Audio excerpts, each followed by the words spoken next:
Bonjour à tous.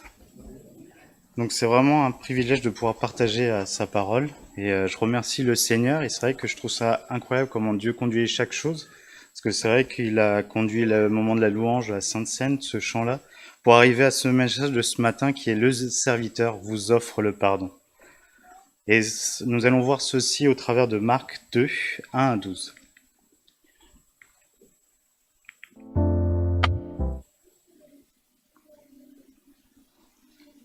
Donc nous allons commencer le lire. Je vais le lire dans la Bible du Semeur. Jésus guérit un malade et pardonne ses péchés. Quelques jours plus tard, Jésus se rendit de nouveau à Capernaum. On apprit qu'il était à la maison. Une foule s'y rassembla, si nombreuse qu'il ne restait plus de place, pas même devant la porte. Et Jésus leur annonçait le message de Dieu.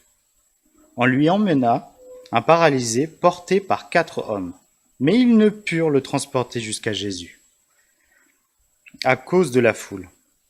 Alors ils montèrent sur le toit, en terrasse, défirent la toiture de la maison au-dessus de l'endroit où se trouvait Jésus. Et par cette ouverture, ils firent glisser le brancard sur lequel le paralysé était couché. Lorsqu'il vit quelle foi ces hommes avaient en lui, Jésus dit au paralysé, « Mon enfant, tes péchés te sont pardonnés. » Or, il y avait, assis là, quelques spécialistes de la loi, qui raisonnaient ainsi en eux-mêmes. Comment cet homme ose-t-il parler ainsi? Il blasphème. Qui peut pardonner les péchés si c'est Dieu seul? Jésus sut aussitôt en son esprit les raisonnements qu'ils se faisaient en eux-mêmes. Il leur dit, « Pourquoi raisonnez-vous ainsi en vous-même? Qu'y a-t-il de plus facile de dire au paralysé, « Tes péchés te sont pardonnés » ou bien, « Lève-toi, prends ton brancard et marche » ? Eh bien, vous le saurez que le Fils de l'homme a sur la terre le pouvoir de pardonner les péchés. Alors il déclara au paralysé, « Je te l'ordonne, lève-toi, prends ton brancard et rentre chez toi. » Aussitôt cet homme se leva, prit son brancard et sortit devant tout le monde. Tous en furent stupéfaits et rendirent gloire à Dieu en disant, « Nous n'avons jamais rien vu de pareil. » Qui a déjà vu ce film? Nous connaissons Tom Cruise dans ce rôle magnifique qui fut un espion qui réalisait vraiment des missions incroyables, quoi. Dans des situations les plus improbables, il devait redoubler d'ingéniosité pour sauver le monde. Par exemple, il grimpe sur l'immeuble avec à l'aide d'aimants, il se déguise en quelqu'un d'autre, et je passe tous les détails que vous pouvez voir dans chacun de ces films. Et il fera l'impossible pour réussir sa mission et pour sauver le monde. Aujourd'hui, ces 4 hommes ont fait l'impossible pour que le paralysé rencontre Jésus-Christ. J'aimerais ce matin que nous nous arrêtons sur chacun de ces personnages dans ce passage. Nous avons vu les 4 hommes, le paralysé et le spécialiste de la loi. Et j'aimerais d'abord que nous nous arrêtons sur les 4 hommes. Mettons-nous dans la peau de ces hommes. Aujourd'hui, peut-être que nous connaissons dans notre entourage une connaissance, un ami de la famille qui se trouve dans une situation qui a besoin d'une guérison, d'une aide, d'avoir de nouveau le moral. Et nous aimons vraiment l'aider, quoi. Dire, allez, vas-y, courage, n'aie pas peur. N'aie pas peur, vas-y, prends courage, on va t'aider, on va t'emmener peut-être voir quelqu'un, une personne, ou peut-être une méthode qui va l'aider. Et qu'est-ce que nous ferions à ce moment-là? Nous sommes vraiment prêts à tout pour faire l'impossible. À appeler, l'emmener, le transporter, tout ce qui est dans notre pouvoir pour l'aider. Et nous le faisons. Pourquoi? Parce que c'est notre ami. Nous le faisons par amour, par compassion. Et ces 4 hommes-là le font aussi. C'est ce que nous avons pu le voir. Ils entendent dire que Jésus-Christ était en ville. Et j'avoue que c'est vraiment pas les seuls. Parce qu'on voit au verset 2, une foule s'y assemble. Vous pouvez imaginer la grande foule qu'il devait avoir dans la maison, comme sur cette image-là. Ça débordait de partout. Il y en avait vraiment partout. C'est vrai que Jésus s'était fait quand même une réputation. Il pouvait guérir les gens. Par exemple, nous avons vu que le lépreux n'avait plus, plus la maladie. Il y avait aussi l'aveugle qui a retrouvé la vue. Et c'est vrai que là, nous pouvons vraiment avoir foi en Jésus-Christ. Et c'est vrai que tous les gens avaient bien compris ceci, que vraiment Dieu est capable de tout, que Jésus-Christ est capable de tout. Et ces hommes-là aussi, ils avaient foi en Jésus-Christ. Ils étaient déterminés, prêts à tout pour aider leur ami. Alors ces 4 hommes prirent le paralysé et le transportèrent. Je sais pas vous, mais déjà juste 2 packs d'eau, quand je sors de la voiture après les courses pour les emmener à la cuisine, j'ai mal aux doigts. Alors là, c'est carrément, là ils portent un paralysé. Et excuse-moi du terme aujourd'hui que je vais peut-être utiliser, mais c'est vrai qu'il bouge plus, c'est un poids mort. Il peut vraiment rien faire. Et là, ces 4 hommes-là prennent une personne qui pèse au moins dans les, 70 kilos, voire moins, plus, et ils le portent. Moi, je sais pas vous, mais moi, je porte le chapeau, quoi. Chapeau Bob, quoi. Ils arrivent à le porter. Et c'est vrai que là, ils étaient même obligés de le porter, parce qu'aujourd'hui, c'est vrai que nous avons des chaises roulantes. Peut-être on pourra pour l'aider à le pousser, mais vous imaginez dans le sable? Je sais pas vous, mais je serai bientôt parent à la fin de l'année, mais j'aime bien voir les parents qui poussent leurs poussettes dans le sable. C'est tellement difficile. Bah, c'est la même chose, quoi. Donc là, ils étaient obligés de le transporter. Ils avaient vraiment du courage.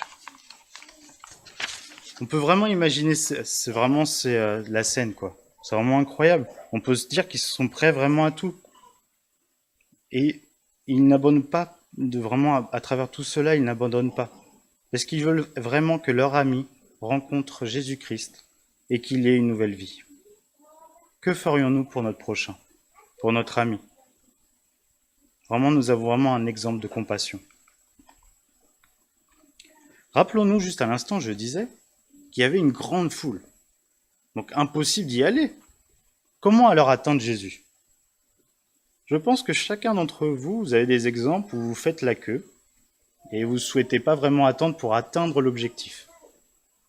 Moi, je me rappelle toujours quand on va dans les parcs d'attractions, on fait je sais pas combien de minutes, d'heures d'attente pour cette attraction qui est la toute dernière, sans citer Disney et Parc Astérix. Et là, on avoue 5 minutes de sensation, mais nous avons fait presque 1h30 d'attente. Ou par exemple, vous cherchez à aller voir un concert, un groupe, une personne que vous aimez tant, et là c'est le drame. Il y a trop de personnes devant la caisse, ou maintenant on est sur liste d'attente sur Internet. Et j'ai une petite anecdote à vous raconter avec ma femme. Nous sommes partis à Amsterdam, avec ma femme, parce qu'elle aime beaucoup tout ce qui est histoire avec Anne Frank et tout. Donc nous décidons de partir à Amsterdam, nous prenons quelques jours, et là nous allons au musée de Anne Frank qui est à Amsterdam.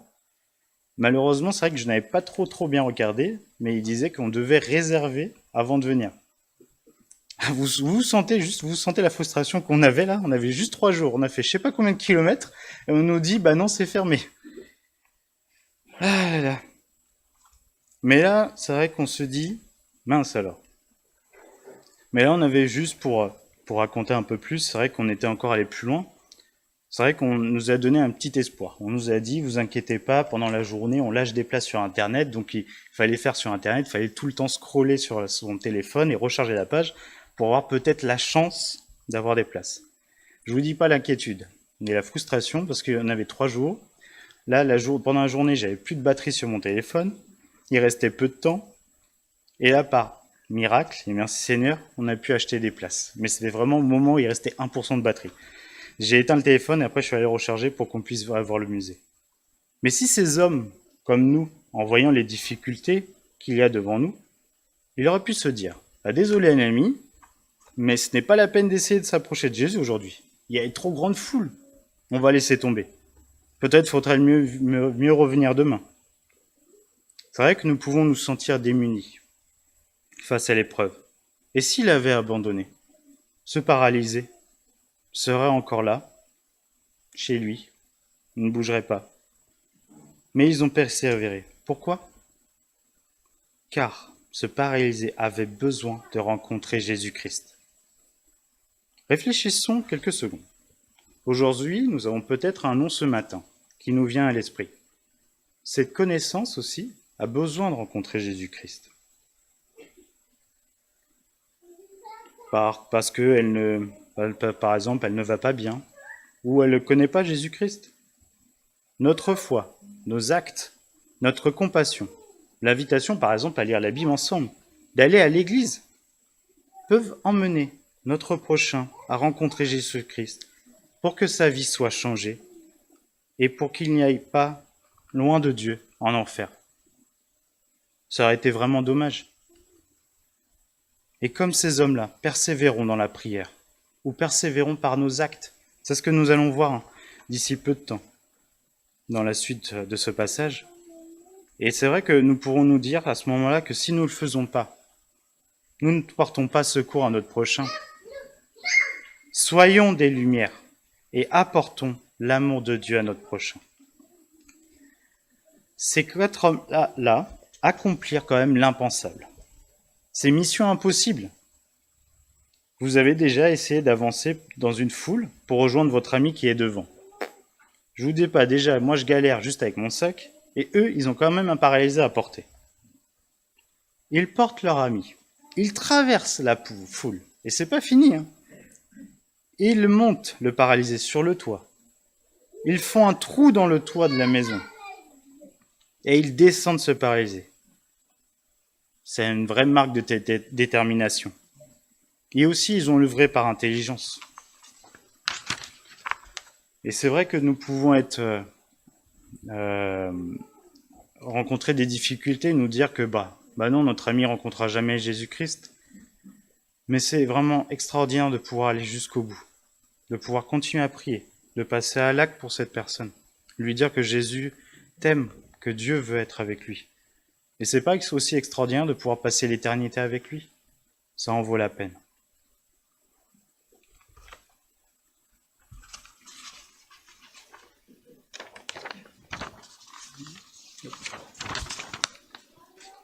Dans nos vies de tous les jours, nous devons persévérer dans la prière et par nos actions, pour que notre prochain puisse rencontrer le Seigneur. On pourrait s'amuser à donner 4 noms à ces hommes. Sympathie, entraide, ingéniosité et persévérance. Alors soyons des amis qui présentent ces vertus. Une foi fervente et sincère peut œuvrer en divers domaines. Et on le voit ceci au verset 5, qui dit « Lorsqu'il vit quelle foi ces hommes avaient en lui, Jésus dit au paralysé, « Mon enfant, tes péchés te sont pardonnés. » Jésus-Christ voit leur foi. Il les a pas vus se déplacer jusqu'à la maison, mais il savait déjà tout ce qu'ils avaient fait pour cet homme, pour ce paralysé. Et Jésus-Christ vraiment voit leur foi qui peut déplacer des montagnes.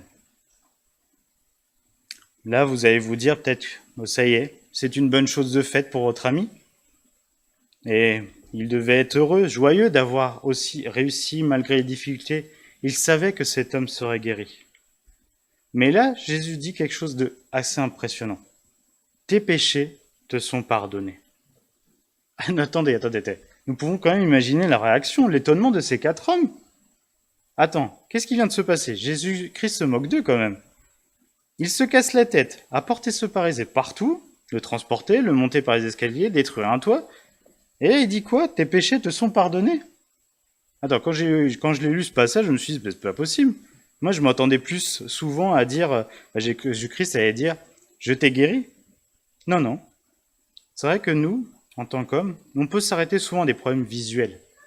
Et les 4 hommes ont bien vu que cet homme paralysé a besoin d'une guérison. Mais Jésus-Christ voit encore plus loin que nos yeux. Relisons le verset 5. Lorsqu'il vit quelle foi ces hommes avaient en lui, Jésus dit au paralysé, « Mon enfant, tes péchés te sont pardonnés. » Et comme nous venons de le voir, c'est quand même assez surprenant. Les gens l'ont vu et en témoignent. Ils viennent voir Jésus-Christ. Il a guéri des malades. Il a guéri des personnes qui avaient des démons en eux. Il faisait des miracles, comme on pourrait dire. Et comme tout le monde, et ces 4 hommes, comme nous le lisons peut-être la première fois ce passage ou encore une fois, nous pouvons être quand même surpris que Jésus-Christ dise cette phrase. Mais en réalité, Jésus connaît nos pensées, notre cœur, et sait comment nous allons, à l'intérieur. Il connaît nos moindres secrets. Il lit comme dans un livre ouvert. Rien ne peut être caché. On peut le cacher à notre prochain tout simplement avec un sourire, dire tout va bien. Ou même comme un clown, nous mettons un grand sourire avec le maquillage. Mais Jésus-Christ, Dieu sait ce que vous avez à l'intérieur de vous. Nous pouvons être essoufflés, tristes, peinés par quelque chose. Et c'est peut-être ce que avait le paralysé. C'est vrai que nous, directement, nous voyons qu'il avait besoin d'une guérison, mais Jésus-Christ le savait pour ce paralysé, qu'il avait besoin d'être soulagé au niveau de son cœur avant de son physique. Il connaît nos cœurs. Et encore aujourd'hui aussi. Il est encore capable. Et nous pouvons vraiment compter sur lui. Nous pouvons nous appuyer sur lui. Et être joyeux et lui dire merci Seigneur, parce qu'il est là. Et il n'a pas besoin de lunettes pour voir au travers de notre corps comme les espions avaient besoin pour voir ce qui se passe au travers des murs. Il lit en nous comme dans un livre. Aujourd'hui encore, il continue d'agir, il est là pour nous.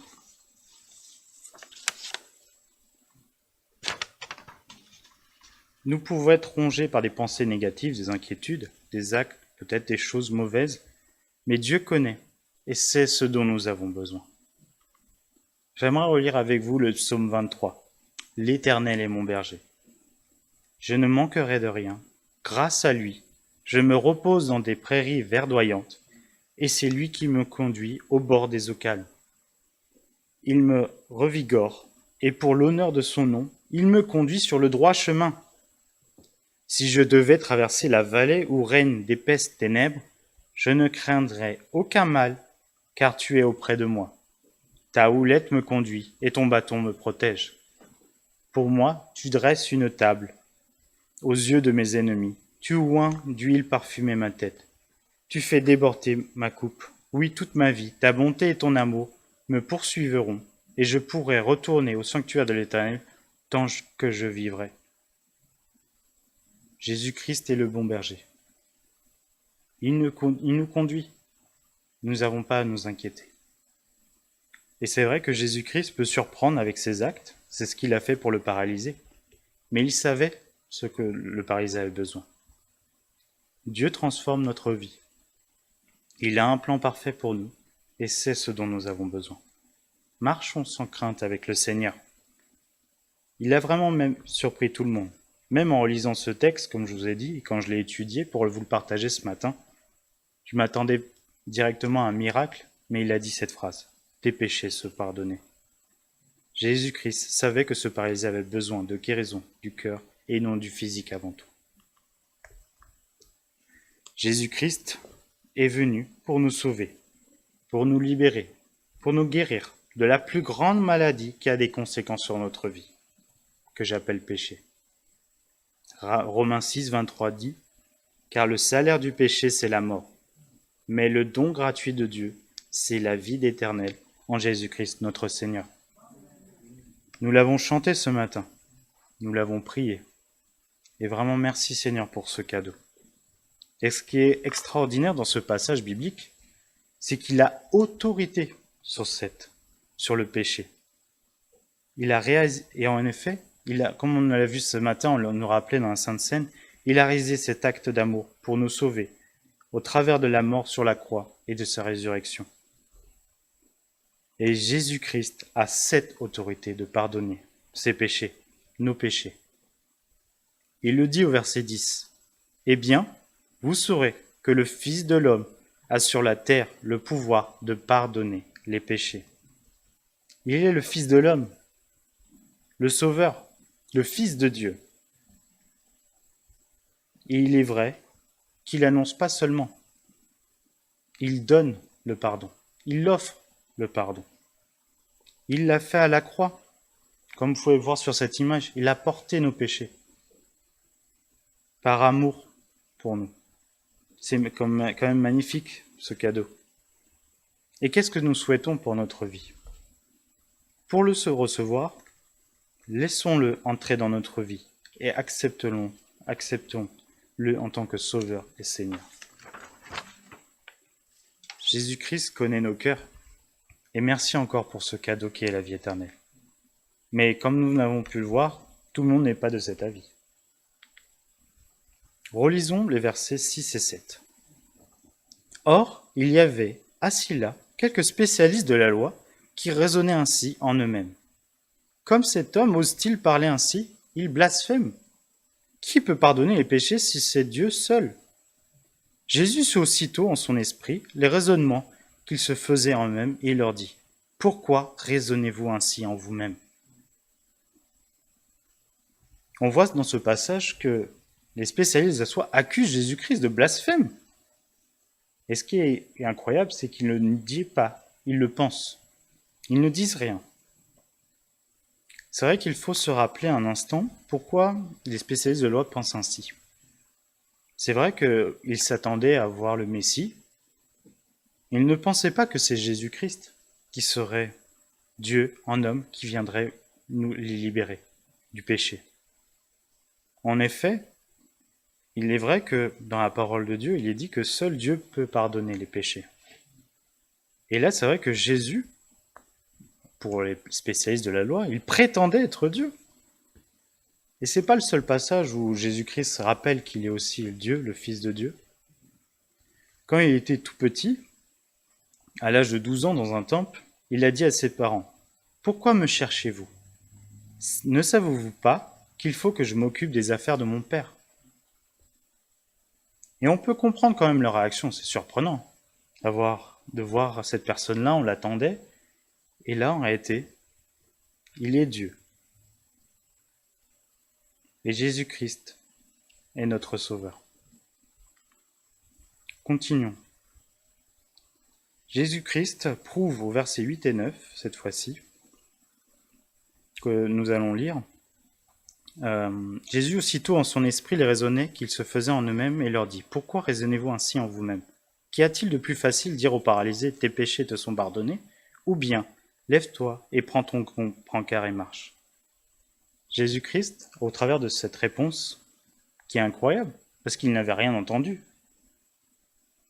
Jésus-Christ prouve, en leur répondant lui-même, qu'il était Dieu, en lisant dans leur cœur et dans leurs pensées, et en leur disant ce qu'ils étaient en train de penser,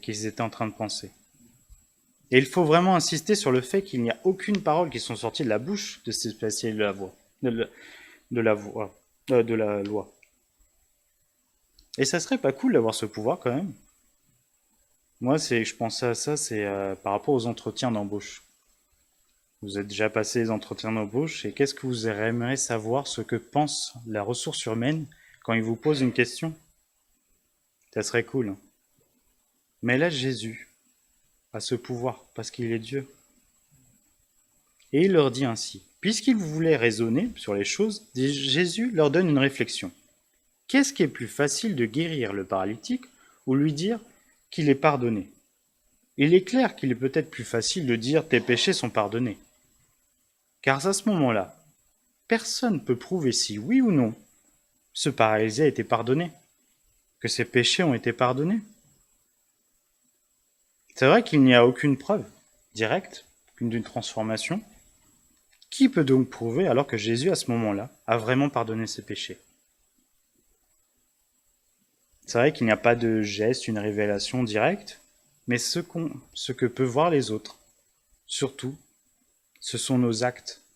C'est vrai qu'il n'y a pas de signe visible que nous avons reçu le pardon du péché, mais le seul moyen de voir le changement que Dieu opère dans notre vie, c'est notre vie à nous.